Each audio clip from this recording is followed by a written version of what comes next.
America के विदेश मंत्री एंटनी ब्लिंकन आज दिल्ली में थे। वो भारत के दौरे पर हैं और इस दौरान उनकी देश के तमाम बड़े नेताओं से मुलाकात हुई। वो प्रधानमंत्री नरेंद्र मोदी से मिले, विदेश मंत्री एस जयशंकर से भी उनकी मुलाकात हुई और भारत के national security adviser Ajit Doval के साथ भी उनकी बैठक हुई। इन सभी बैठकों में भारत और अमेरिका के बीच सहयोग को बढ़ाने पर बातचीत हुई। लेकिन इन सब के बीच एक और बैठक हुई जिस पर बहुत कम लोगों ने गौर किया है। तो आज हम आपको ये नहीं बताएंगे कि ये जो औपचारिक बैठकें हो रही हैं दो देशों के विदेश मंत्रियों के बीच, दो देशों के सरकारों के बीच, इसमें क्या हुआ, ये तो आप कल अखबार में पढ़ ही लेंगे, क्योंकि इन बैठकों में तो यही बात होती है। नए नए समझौतों पर हस्ताक्षर किए जाते हैं। कहा जाता है कि हम मिलजुल कर काम करेंगे, कहा जाता है कि हम शांति स्थापित करेंगे, कहा जाता है कि हम एक दूसरे का बहुत सम्मान करते हैं और कहा जाता है कि हम हमेशा मिलकर साथ साथ दुनिया की बेहतरी के लिए काम करेंगे। ये सारी चीज़ें आपने अक्सर सुनी होंगी, पढ़ी होंगी।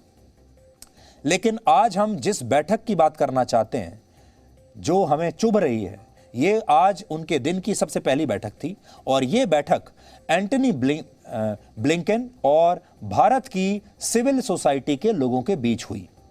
और इस बैठक में सामाजिक कार्यकर्ता, कुछ वकील और दलाई लामा के एक प्रतिनिधि भी शामिल हुए। और इस छोटी सी बैठक में अमेरिका के विदेश मंत्री ने भारत के आंतरिक मुद्दों पर भारत के ही लोगों से बात की।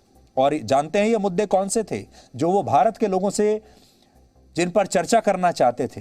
वो मुद्दे थे मीडिया की स्वतंत्रता, भारत सरकार के कृषि कानून जिनके खिलाफ दिल्ली की सीमाओं पर किसान आंदोलन कर रहे हैं। इसके अलावा आपको यकीन नहीं होगा, इस बैठक के दौरान ऐसा हमें सूत्रों से पता चला है कि लव जिहाद पर बात हुई। नागरिकता संशोधन कानून, हमारे देश में जो नया नागरिकता कानून आया जिसे CAA का नाम दिया जाता है, जिसका नाम है, उस पर बात हुई। और हमारे देश में अल्पसंख्यकों के अधिकारों पर भी इस बैठक में चर्चा की।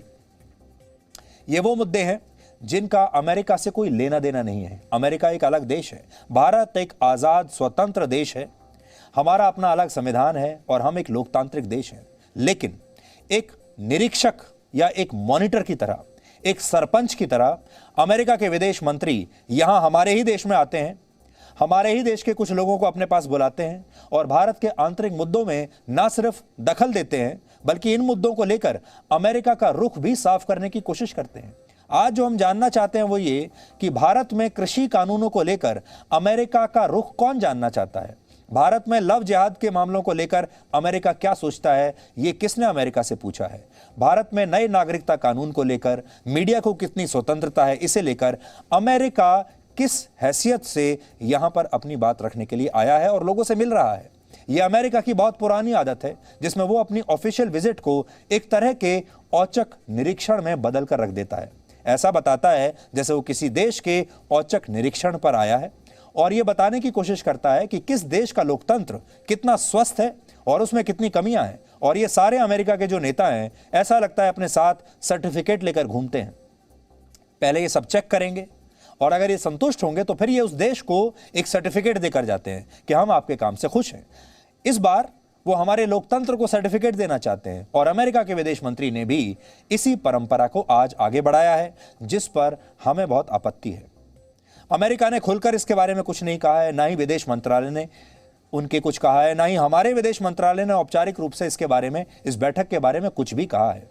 लेकिन सूत्रों से हमें पता चला है, मीडिया में और भी मीडिया के जो सेक्शन है वहां पर ये खबरें छपी हैं और ऐसा रिपोर्ट किया गया है कि सिविल सोसाइटी के प्रतिनिधियों के साथ जो बातचीत हुई उसमें ये मामले उठे हैं और उसी आधार पर हम आपको ये खबर दिखा रहे हैं। लेकिन हमारा सवाल यह है कि अगर भारत के विदेश मंत्री, कल्पना कीजिए, भारत के विदेश मंत्री अमेरिका के दौरे पर गए हैं और वो भी वहां के सिविल सोसाइटी के लोगों से वहां नस्लवाद के बारे में बात करने लगे, अश्वेत नागरिकों के खिलाफ हिंसा के बारे में बात करने लगे, गन कल्चर के बारे में बात करें और अभी हाल ही में ब्लैक लाइव्स मैटर के मुद्दे पर जो वहां बहुत बड़ा कैंपेन था जिसका नाम दिया गया था ब्लैक लाइव्स मैटर, इस पर वहां के लोगों से बात करने लगे, तो फिर अमेरिका का रुख क्या होगा? क्या अमेरिका यह बर्दाश्त करेगा कि भारत उसके आंतरिक मामलों में दखल दे और इन मुद्दों पर अपनी एक्सपर्ट ओपिनियन भी दे और वहां अपना सर्टिफिकेट भी कुछ लोगों को देकर आए? सच्चाई यह है, अमेरिका जैसा देश इसे बर्दाश्त ही नहीं करेगा। इसी साल जब मई के महीने में भारत के विदेश मंत्री एस जयशंकर अमेरिका के दौरे पर गए थे तो उन्होंने वहां अमेरिका के विदेश मंत्री और दूसरे बड़े अधिकारियों के साथ बातचीत की थी और इसके तुरंत बाद वो भारत लौट आए थे। तब उन्होंने अमेरिका के विदेश मंत्री की तरह वहां ब्लैक लाइव्स मैटर की मुहिम चला रहे लोगों से मुलाकात नहीं की थी, ना ही उन्होंने अमेरिका की संसद में 6 जनवरी को भड़की हिंसा पर अपनी कोई एक्सपर्ट कमेंट दिया था। भारत चाहता तो वो भी एक अंपायर की तरह अमेरिका को उसकी गलतियां बता सकता था, आज भी बता सकता है, और उसके आंतरिक मामलों पर नैतिकता और लोकतंत्र का पाठ पढ़ा सकता था।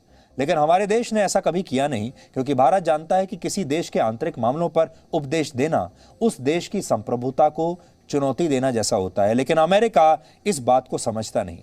अमेरिका वैसे तो खुद को दुनिया में लोकतंत्र का चैंपियन मानता है, लेकिन वो ये भूल जाता है कि एक स्वतंत्र और संवैधानिक देश के आंतरिक मामलों में दखल देना अलोकतांत्रिक होता है। आज भारत में सिविल सोसाइटी के लोगों से मुलाकात के बाद अमेरिका के विदेश मंत्री ने कहा कि अमेरिका से शुरू होकर आज हर देश का लोकतंत्र परिपक्व होने की राह पर है। अब सवाल है कि जब सभी देशों का लोकतंत्र परिपक्व होने की राह पर है तो अमेरिका भारत के आंतरिक मामलों में दखल क्यों देता है, और भारत के लोकतंत्र का उपचार करने के लिए वो अचानक से एक डॉक्टर कैसे बन जाता है। Our shared values strengthen the relationship. Like our own, India's democracy is powered by its free-thinking citizens. We've seen the challenges that our own democracy has faced in the past and faces today. But this is, in a sense, common to all democracies. तो America के विदेश मंत्री अपने साथ एक certificate लेकर आए जो वो भारत को लोकतंत्र के नाम पर देना चाहते थे। लेकिन ये नया भारत है। अगर पुराना भारत रहा होता तो चुपचाप खून का घूंट पीकर रह जाते और हम अमेरिकियों को नाराज नहीं करते। लेकिन ये नया भारत है और हमें सूत्रों से पता चला कि भारत ने भी इस पूरे मामले पर कड़ा रुख दिखाया और कहा कि मानव अधिकारों का मुद्दा पूरी दुनिया के लिए एक है, भारत अकेला नहीं है। मानव अधिकार और लोकतंत्र ऐसी चीजें हैं जो पूरी दुनिया के लिए यूनिवर्सल हैं, एक जैसी हैं, और भारत को गर्व है कि उसने इन मुद्दों पर शानदार काम किया है और हमारा देश इस पर दूसरे देशों की मदद करने के लिए भी तैयार है। विदेश मंत्री एस जयशंकर ने इस पर और क्या कहा, बातों ही बातों में उन्होंने बता दिया कि वो क्या कहना चाहते हैं, आप सुनिए। When we talk about rebalancing, what it really means is different countries whose capabilities have grown or have changed and who are enlightened enough to work with each other obviously would like to do so. Now, for groups of countries to work together is not strange. This is the history of international relations. You know, groups of countries work together. We're in the same region. I mean, different. You have regional cooperation. I think people need to get over the idea that somehow other countries doing things is directed against them. I think countries do things what are in their interest for their good and for the good of the world, and that is exactly what is the case with the Quad. हालांकि इस बैठक के बाद एक अच्छी खबर भी आई है। सिविल सोसाइटी के इन लोगों में दलाई लामा के प्रतिनिधि भी आज अमेरिका के विदेश मंत्री से मिले और ये चीन के लिए एक बहुत बड़ा संदेश है और अमेरिका ने आज चीन को ये संदेश यहाँ भारत की राजधानी दिल्ली से देने की कोशिश की है कि वो दलाई लामा को मान्यता देते हैं और दलाई लामा पर और तिब्बत पर जो चीन का कब्जा है और चीन का दावा है वो उसे चुनौती देते हैं। ये संदेश अमेरिका ने यहाँ दिल्ली से चीन को देने की कोशिश की है। हालांकि आज यहां भारत को भी एक बात समझनी होगी और वो ये कि अमेरिका एक ऐसा देश है जो ना तो हमेशा के लिए किसी का मित्र हो सकता है ना ही किसी का शत्रु बना रह सकता है। अमेरिका की मित्रता सिर्फ अपने फायदे की है और जिस दिन ये फायदा मिलना बंद हो जाएगा वो अपने मित्र और शत्रु दोनों को बदल देता है, जैसा कि उसने अफगानिस्तान में किया। इसलिए भारत को ये याद रखना है कि अभी चीन की घेराबंदी के लिए अमेरिका को भारत की जरूरत है और जिस दिन ये जरूरत खत्म हो गई वो अपना रंग रूप यहां तक कि अपनी रणनीति भी बदल लेगा, अपने दोस्त भी बदल लेगा, अपने दुश्मन भी बदल लेगा। और दूसरी बड़ी बात, अमेरिका अपने आप को सुपर पावर कहलाना चाहता है, अपने आप को सुपर पावर मानता है।